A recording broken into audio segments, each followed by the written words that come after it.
ભાવનગરના કુંભારવાડા ખાર વિસ્તારમાં ગઈકાલે સાંજે આગની ઘટના બનતા ભારે ચકચાર મચી ગઈ હતી। મળતી માહિતી મુજબ અલંગના ભંગાર વેપારીઓ દ્વારા વધારાનો જોખમી કચરો નિયમોનો ભંગ કરીને આ વિસ્તારમાં ઠાલવવામાં આવે છે।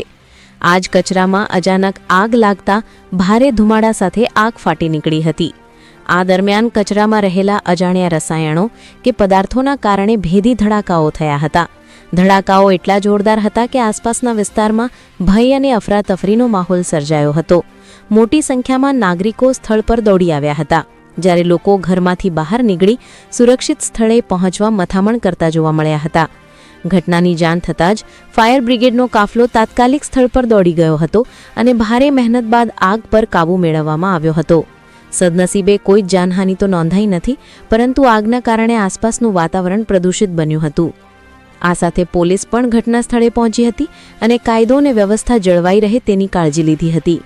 સ્થાનિકોએ આક્ષેપ કર્યો છે કે અલંગના ભંગાર વેપારીઓ ગેરકાયદેસર રીતે ખાર વિસ્તારમાં જોખમી કચરો ફેંકે છે, જેના કારણે અમારી જિંદગી જોખમમાં મુકાઈ રહી છે। જો આ ગેરકાયદેસર પ્રવૃત્તિ બંધ નહીં થાય તો અમે રસ્તા પર ઉતરીને આંદોલન કરવા મજબૂર બનીશું। રિપોર્ટર અનવર લક્ષ્મીધર, ભાવનગર।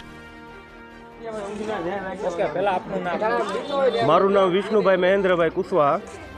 કયો વિસ્તાર છે ને શું અહીંયા થાય છે? આ કુંભારવાડા માડિયા રોડ મફતનગર ને અહીંયા અલંગવાળા બધો કચરો અને ઇલેક્ટ્રિકનો સામાન નાખે છે અને અહીંયા અમારે રહેવું કઈ રીતે? આ જો અત્યારે એટલી હદે બ્લાસ્ટ અને ધુવાણો છે, પ્રદૂષણ છે કે અમારે શ્વાસ લેવું મુશ્કેલી પડી ગઈ છે અત્યારે।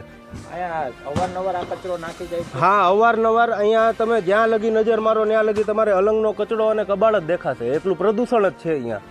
ને અમારે જો અત્યારે આ બ્લાસ્ટની હિસાબે કદાચ ન કરે નારાયણ અહીંયાથી કોઈ વસ્તુ ઉડીને કોઈના ઘરમાં ગયું, આગ લાગવાની તકલીફ થઈ તો કઈ રીતે થશે? કોઈકની જાનમાલની હાનિ થઈ જશે ભવિષ્યમાં। અમે આની હિસાબે અમે લોકો બીકમાં રહીએ છીએ। તંત્ર કોઈ દિવસ આની પર તપાસ કરવા આવે છે? નહીં, કોઈ તંત્ર કોઈ તપાસ કરવા નથી આવતું।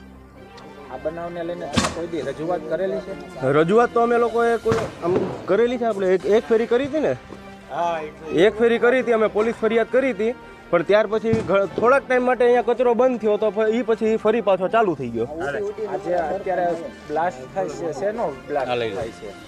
આ અત્યારે કંઈક કેપેસિટર ટાઈપની વસ્તુ છે આવી ને આ એનો બ્લાસ્ટ છે અને બ્લાસ્ટનો અવાજ અતિશય અત્યારે જો સર્કલ પોલીસ સ્ટેશન લગીનો પણ આ અવાજ જતો હશે, એ લોકોને પણ સંભળાતું હશે કે અહીંયા કોઈ વસ્તુ બ્લાસ્ટ થાય છે ને આ રીતની વસ્તુ છે।